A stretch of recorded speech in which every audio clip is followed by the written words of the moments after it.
news, everyone. It's Jake Ciely. And there's a surprise in your cereal box. I'm great. Everybody else sucks. Let's get dangerous. Yes, sir, random kid I just met. It's time to check the lid. Oh, wait, you're serious? Let me laugh even harder. You know what? You just made the list. Hooray! People are paying attention to me. It's all in football. Sure, we talk about it all the time. Really? No, burn.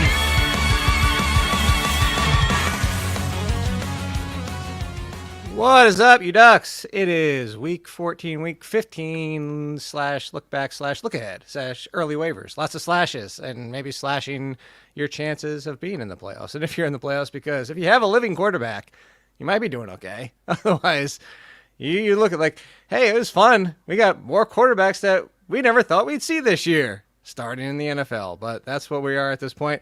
Even Lauren revisited us in my home league. I'm like, you guys want to revisit that Superflex discussion we were having? Like I still don't hate, like, if people still want to play Superflex, like, we pushed for this for years. And this is, I'm trying to think, is this anomalous? Is that the right way to say it?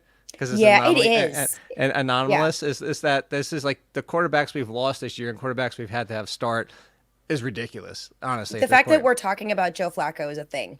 This is how we're talking about Joe Flacco is like good.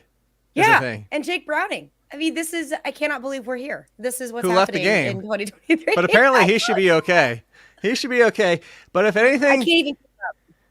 This is the one thing I can tell you in life that you can believe in is true. It's like, if whether or not you believe in myths, superstitions, jinxes, and all that stuff, there is one that I actually believe is true, and that is the Ciely Curse, because in the swift movement of 10 days, fewer than 10 days, I not only hurt Tank Dell, I've also hurt CJ Stroud and Nico Collins. The Texans went from my jump away from the Giants team to immediately possibly done. They lost to everybody. Like, it's miserable at this point. Whether or not CJ Stroud plays this week, concussion. Nico Collins, calf, never came back. We talked about quarterbacks. Justin Herbert, probably done for the year because it's the throwing hand. We just got the fractured franker. Alexander Mattison got hurt. Josh Jacobs got hurt. Jerome Ford got hurt, maybe question mark. And Tutu Atwell is in concussion syndrome. So that's where we are right now. Do you have any, like, positive? It's almost Christmas time. Like, something to make people feel better? Is there, like, playing? Nope. No? I don't. What I can say is that you are not alone. If you are suffering because of all of these injuries, you're not by yourself. You're not alone. I am here. We're all going through this. It's painful. It's obnoxious, and but it is part of the sport. So we're far apart. You're always in my heart. Is that how it goes? I don't even know. I Michael literally Jackson. tried. I didn't pay attention to you. I'm sorry. I'm still recovering from my Christmas party I had on Saturday, so I sound kind of like a man. Sorry about that. Losing my voice. That's what I get told sometimes. Sometimes I sound like a man. Oh, that's good. Heading in the right direction. This is good. Let's see. You're not alone. Here, I'm here with you. Where is it? Though you're far away, I am here to stay. But you are not alone. I am here with you. Though we're far apart, you're always in my heart. I just jumped to the second part of it. There you go. Okay. Yep. But it is what it is. We're just gonna try to do the best we can, and deal with the cards that we're getting dealt here, and see if we can exchange some other ones in for some options. I have a question. This is just random. We're going to get right into the week 14 and 15 stuff that we need to talk about, but for fantasy football. But just a quick question, because it just started singing Michael Jackson. Dude, if you saw a shirt with Michael Jackson that says, "Annie, are you okay?" but it was also Darth Vader next to him, is that okay these days? Like, would you be like, that's a funny shirt, or be like, man, you have a Michael Jackson shirt? Like, why are we still celebrating Michael Jackson? Like, which side of that fence do you? I'm just a general question for, like, people out. Like, do you sit on the side of the fence of, like, we shouldn't be celebrating Michael Jackson anymore, but you can still listen to his music because it's music at this point? Or are you on the side of the fence where it's like, no, like, everything's fine, we can laugh, but obviously not about that stuff. But, like, it's just weird. It's a weird. I was having this discussion with Nicole because the song was like, "Annie, are you okay?" and it was Darth Vader. I was like, that's kind of a funny shirt, but then I'm like, is it okay? Like, that's. I have a shirt like that I actually don't wear out in public anymore because I'm very concerned about how it's going to come off. But I have somebody's going to cancel you on the street. I know. I have recency bias on this because when we went out of town to St. Lucia, That's literally the only thing that the resort played was Michael Jackson. Not literally, but it was a lot Michael Jackson. And then they have a Michael Jackson show where they have this dude who dresses up as Michael Jackson and sings Michael Jackson stuff. They love him.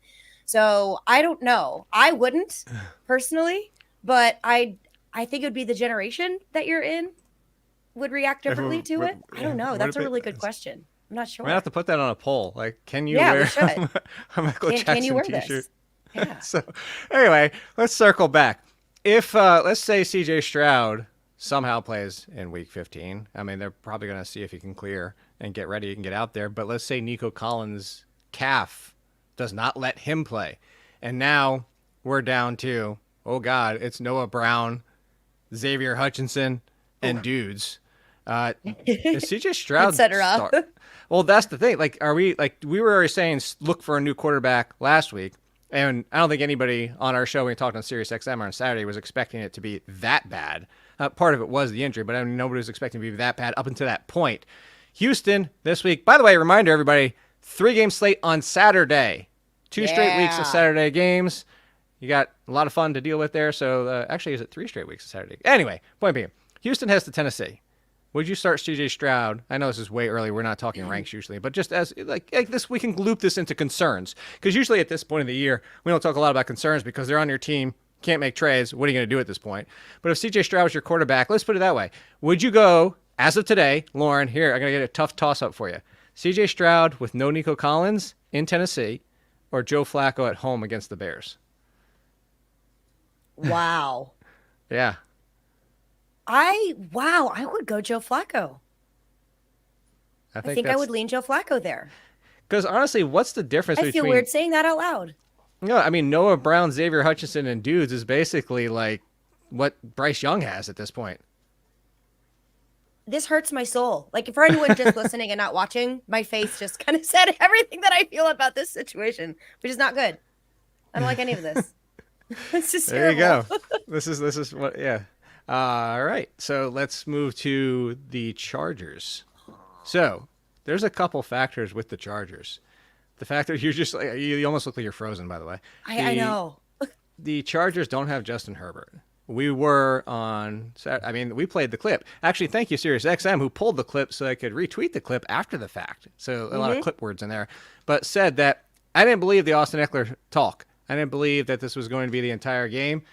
Honestly, through the first half, I was like, ooh, I might be wrong. Because through the first half, it was a split of Joshua Kelly and Isaiah Spiller. But as we've seen from past, Joshua Kelly and Isaiah Spiller aren't any good. Your finger pinking suck too. That's the problem. And then the second half was Austin Eckler. Actually, the fourth quarter was all Austin Eckler. And he was back. Not only what we talked about on the show and calling him a fringe RB1. Here, as of right now, he's top 6 or 7. So now we have to play this game, though. It's no Justin Herbert. It's probably Easton Stick, I would assume, as of today. And Austin Eckler, maybe not with the team in the future. Like, Austin Eckler, how are you feeling? Put it this way. I'll say, like, Ducks in a different way. How's your excitement, 1 to 5? Like, how good are you feeling in Duck version? How very, like, because Austin Eckler, great. Justin Herbert, not so great. Yeah. So I actually do have some optimism when it comes to Austin Eckler. I think whatever experiment Brandon Staley was trying to do failed miserably. And he's like, oh, yeah, well, I guess Raiders. It is Austin Eckler who's our best running back. I mean, we knew this was going to happen. Why did you even bother? Like, it's just so dumb. Ugh, whatever. Motivation tactic. So, yeah, I guess. But I feel so bad for Austin Eckler. But I don't mind this. Easton Stick is going to need a lot of help. He's going to have dump-off passes. They're going to rely on the run game, I think. So I don't mind this situation for Austin Eckler. I have a lot more optimism. I'm not super excited, though. So let me give like a 3.5. I'm a 3.5 on the excitement. Duck yes? Duck yes. I'm 3.5 on the Duck yes. We did Duck yes last year. Yeah, so there you go. Yeah. 3.5 Duck yes? 3.5 Duck yes. And the thing is, they get the Raiders right now. This the thing is, like, it was like, ooh, the Chargers, especially if Joshua Palmer comes back, which I have him on waivers, but I'm moving him down. Like, Joshua Palmer is like second best wide receiver. Clearly, nobody's been the same. Nobody can step in. I know that Quentin Johnston got one play that got half his yards, and that was also like Easton Stick. And I'm not putting too much weight in that and Johnston until next year, but right. I still get Joshua Palmer, but you have to move him down because it's now Easton Stick. Problem is good matchups, and unfortunately, look at that. Here's another one with a good matchup. Alexander Mattison hurt. Maybe. We don't know as of right now. We don't know if he's out for week 15, 16 or more, or just going to be back. But either way, I think Ty Chandler needs to be top 2 or 3 pickup wide receiver or running back combined because he gets Cincinnati. Cincinnati can't do anything on defense. Well, I mean, they can relatively, but we do also have another conversation real quick there. And well, no, I'm sorry. I'm trying to have too many conversations at once. You can see where my brain's going. But Ty Chandler needs the top of your waiver wire because I'll bring in the other conversation. Josh Jacobs. He was that knee ankle, like whatever it was that did they say ankle? They were saying knee during the game, and then somebody said ankle. Whatever it is. He's not walking right. He's not walking right. Right. I'm assuming on a short week, there's no way he's coming back on Thursday, right? Like we're sitting here. I say that, and people are coming back. Freaking Trevor Lawrence played on a high ankle sprain, and Derek Carr has come back from losing limbs and 15 concussions. So I'm not going to say anything at this point. I'm assuming Josh Jacobs isn't going to play. Would you go in that scenario knowing there's no Josh Jacobs, but let's say in this same scenario there is no Alexander Mattison? Would you go Ty Chandler or Zamir White? Because I would actually go Ty Chandler because Zamir White's done nothing to make me feel that he's anything more than a lesser version of Kenyon Drake in the NFL. I see where you're coming from. I like both of these guys. I'm going to agree with you. I'm going to lean Ty Chandler. Okay. Is Josh Dobbs hurt too? Well, no, Josh Dobbs got benched for being terrible. He got benched. Okay, all right. Because I was trying to bounce around. I try to have the red zone on and then bounce around to other TVs. And there were so many things going on with different players. I'm like, what is happening right now that I could not follow? And it was very stressful. And Nick Mullins didn't do anything. They're already talking about Nick Mullins going to start next week. Why not start Jaron Hall? Start freaking Jaron Hall. Jaron Hall looked good. I mean, it's a very small sample, but he looked good. Why not? Just find out what you have in Jaron Hall before next year. By the way, I tweeted this out yesterday, Lauren, with the quarterbacks that we started this past week. Well, the NFL, or played. Kirk Cousins, if he wants to, is going to play till he's 40. Like, if he really wants to. Like, this is how bad the NFL landscape is at quarterback. It is miserable. We're like, it's bad. Anyway, it is. All right. So the conversation I started spinning in my head towards is the fact that I did something and I got sucked in. Like, so for years, all the way back to when he was with the Bills, here's a hint, I never was, even out of college, never was a big fan of Zach Moss. I even at the time when he came out of college, like, remember back then it was the PFF or whatever it was where it's like all the broken tackles in college. He's the broken tackle machine. Like, he's just not that good. And like for years, he's just not that good. Then he got the opportunity with the Bills to be the guy. And at the time, Brian Dable with McDermott, where we're like, he's not the guy. You can't trust him because he's not that good. And then he came to the Colts. I'm like, guys, he's still not that good. And then he looked good. We talked about those 4 games, actually the 3 games before Taylor came back. The first game Taylor did come back, he was gangbusters. He was top 10 running back. And then Jonathan Taylor gets hurt again. I'm like, well, I guess we got to go back to it. The volume, too. 20-plus touches. He's not sharing with anybody. Last week was a little bit of letdown. Should have gotten in the end zone. Would have changed everything. And then I said, you know what? I'm going to go back to it. Forget what I've said for years. Zach Moss, I don't care that he's not any good. He gets all the touches. He's got a good matchup again this week. And what did he do? 5.6. Let us down again. Zach Moss at home to the Steelers, knowing he's going to get 20-plus touches. And he did. Well, no, I'm saying this week. Is Zach Moss, is he even an RB1 this week? Just tell me he's not. Please tell me he's not. He's not. No, he's not. No. But now he's going to get 2 touchdowns, right? Correct. So low end RB2, and you'll probably have to flex him, and then you'll be really happy because he'll probably be like RB4 overall. This is how much I don't like dealing with this situation. It's so annoying. Well, then let's go the other way and say something you do like dealing with. Okay. So I shouldn't have changed my tune. So I'm going to give you that opportunity. I'm setting this up for this reason.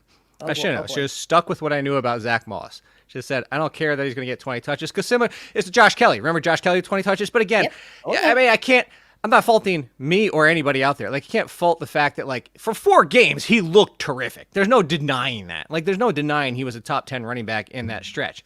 But anyway, that being said, for the longest time, you have hated James Cook. And then you texted me and myself. And then you said, maybe I have to change my tune. And now, since the firing, James Cook's getting even more work. He's being treated as a feature running back. Yep. Is James Cook locked in 100%? You're changing your tune because here's the best way to tell, Lauren. Would you rank him as an RB1 or even top 15 against the Dallas Cowboys at home this week? This is really going to tell whether or not you are changing your tune on James Cook. Yes, I am. I am. I'm admitting this it. This is going to be Zach Moss part 2? I'm stubborn. All right. So I'm stubborn. Let me just throw that out there. But I'm not dumb. All right. And I don't necessarily think that. Actually, I do. I think it could be close to repeatable. But here's one of the reasons that James Cook has surprised me so much. It's not what he's done on the ground. That has been mediocre, in my opinion. It's what he's done through the air. So even last week, or this week, excuse me, against Kansas City, he had 83 yards through the air. He caught all 5 of his targets. That's really where he's gaining some steam. And he's also being an outlet for Josh Allen, which I like as well, too, just for real football. But I do have to change my tune on James Cook, and I'm not pulling him. I'm not sitting him. I'm going to have to start him, hope for the best, because he has shown me that he has upside, which I did not believe he had before. But it's through the air that I'm really liking James Cook. Would you go James Cook or would you go Zeke against the Chiefs at home? Oh boy. That's like if you That's only have to gross. I can't believe I have to think about this. You have to pick one. I'm actually leaning Zeke. I know. I'm gonna go James Cook, but it's not.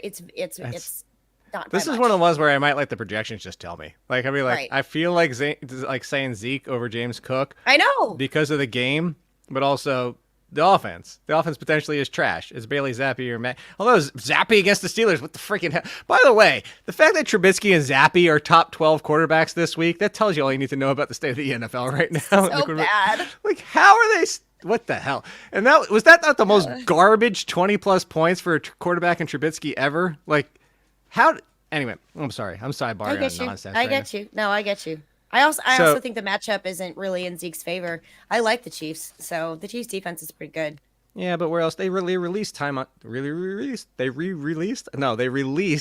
Montgomery. So I mean, where else are they going to turn? He's That's like true. The volume. Bell cow work. So, all right. So, what the hell was that?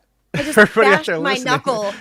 This is how much I hate talking about this. I inadvertently just bashed my knuckle bone on the edge of my desk. That's very sharp, and that hurt really bad. So I want to ask you something interesting. This is going to spin differently. We're talking waivers and look ahead, right? Instead of picking somebody up, I'm going to ask you if you would drop both of these as a sabotage drop because of this. If you have either on your team. It looked like they were turning back to Dameon Pierce. They didn't. They went to Singletary. The Houston Texans, whether or not C.J. Stroud is out there, actually I even think it's potentially a better sabotage drop if C.J. Stroud is out there because somebody might be more inclined to start him if it's Stroud versus Mills. But that being said, you have Pierce and Singletary heading to Tennessee. Their run defense hasn't been as stalwart as it had been, but it's still worrisome to a degree, middle of the pack, maybe slightly above middle of the pack as in toughness. I'd sabotage drop both of them.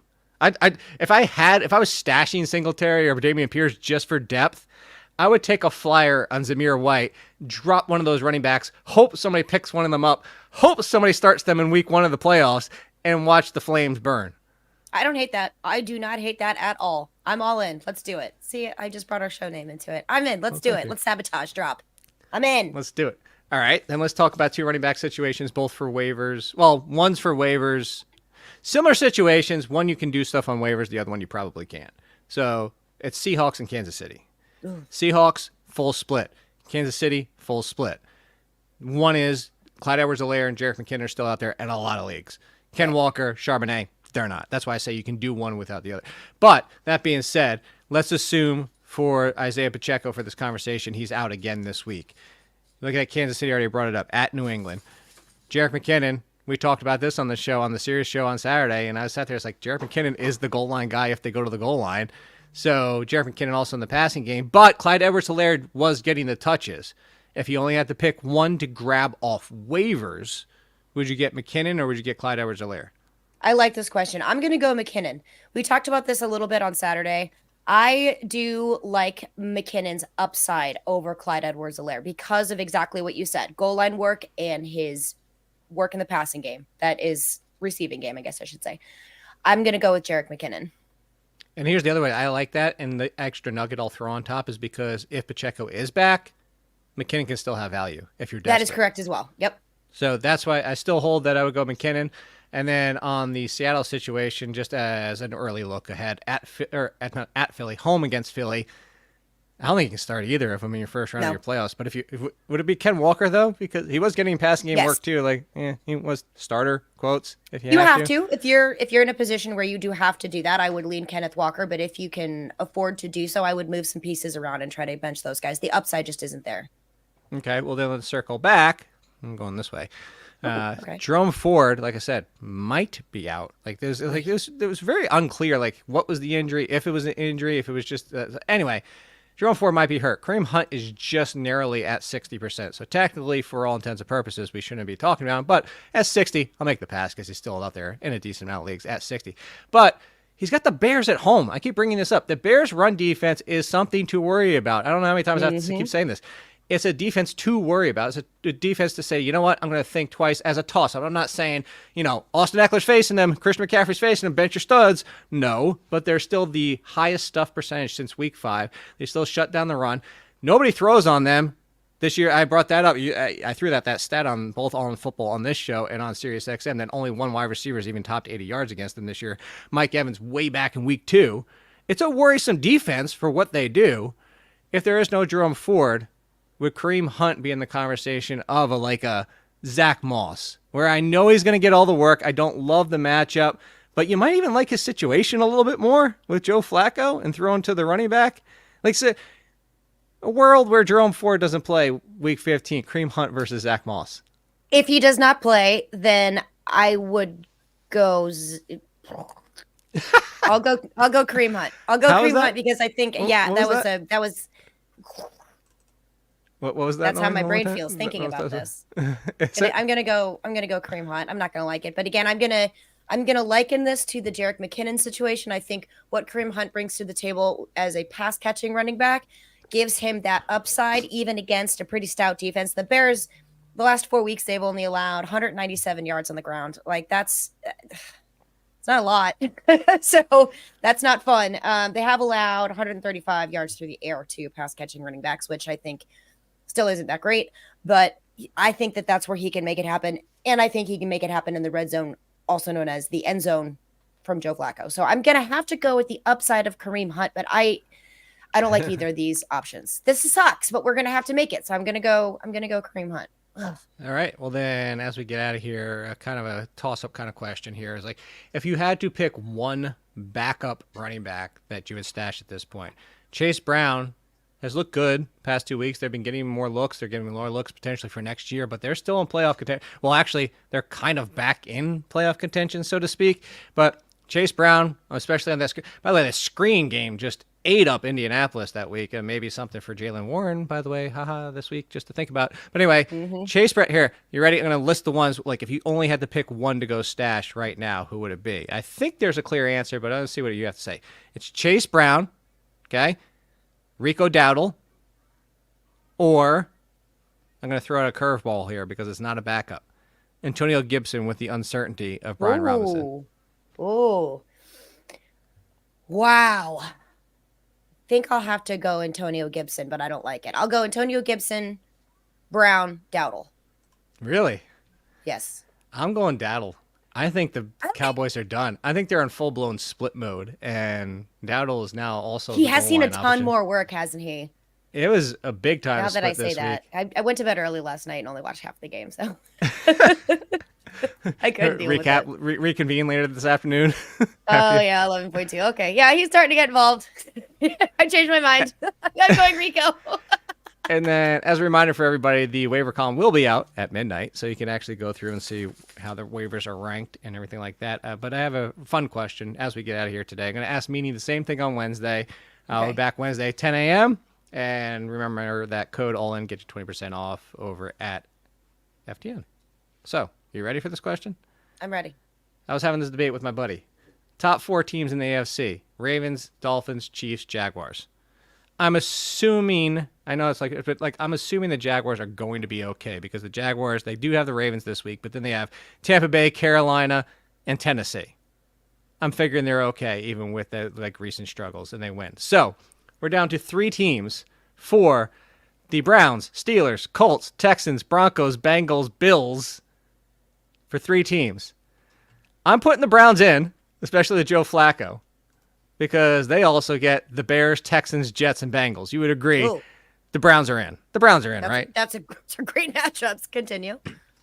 So we have 2 left. This is the question I want to ask you. You have to plant your flag as to today. I want Meanie to do the same thing. Bills, Bengals, Broncos, Texans, Colts, Steelers. 2 playoff positions. Who gets the 2 playoff positions? Bills and Broncos. I can't believe. Here's the funny thing. I didn't even do what I did yesterday for you. So the Bengals have the Vikings this week, but at Steelers, at Kansas City, Cleveland to finish things out, which is why I'm like, don't really love that. Colts, Gardner Minshew, he's fun, but any given week, they got the Steelers, Falcons, Raiders, Texans. After the Steelers, not too bad, but I don't know if they pull off the one in Atlanta either. You go to Denver, Lions, but Patriots home, Chargers home with no Justin Herbert, and at Raiders. I actually said the same thing. I said Bills and Broncos because I think the Bills are too good, but that the Broncos schedule gives them the edge. It does. Yeah. It's hopefully we gave you the edge, and hopefully you had some fun, and Lauren didn't go too manly for you guys this week. We'll be back on Wednesday. Look ahead for everybody out there. Wednesday this week, 10 a.m., and then next week, 10 a.m. Wednesday with all 3 of us. It'll be the 3 next of week us. starts no waivers. Yeah, no waiver. I mean, we will still talk waivers, but Monday waivers, look for the article. We'll tweet some to help you out because at that point it's going to be like, do you just start them in your playoffs or not? Like we don't need to do a whole show on like 4 people. That's probably why. So like we'll talk about it on Wednesday. I understand probably too late for some people in waivers. Still cover the waivers column. Still cover on Twitter at StepMomLauren, at AllenKid. Good luck. Let us know if you need more help. Make sure you win your playoffs and your championships. And goodbye. Bye.